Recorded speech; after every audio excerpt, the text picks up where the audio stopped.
სისუფთავისკენ სწრაფვა, ინფექციისგან ხსნის საშუალება, რა თქმა უნდა, მაგრამ ბავშვობაში ზედმეტი სტერილობა შეიძლება ძვირი დაუჯდეს ბავშვს.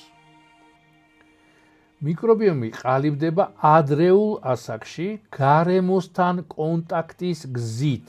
გარდა იმისა, რაც მშობლებისგან მიიღებს ბავშვი, ხო? ამის გარდა კიდე გარემოსგანაც იმატებს ინდივიდუალურად. ქუჩაში თამაში, შინაურ ცხოველებთან ურთიერთობა, თუნდაც დატალახიანება რამოდენიმე წუთით, ხო? ეს საშუალებაა, რომ ბავშვმა მიიღოს გარემოდან დროულად მიიღოს და არა დასრულ ასაკში, როცა უკვე ჩამოყალიბებულია იმუნური სისტემა, მიიღოს ის მიკრობები, რომელთაც მე მთელი ცხოვრება მოუწევს ცხოვრება.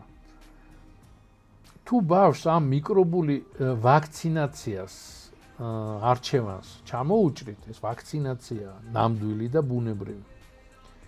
მისი იმუნური სისტემა ვერ ისწავლის სწორად განასხვავოს მეგობარი მტერისგან.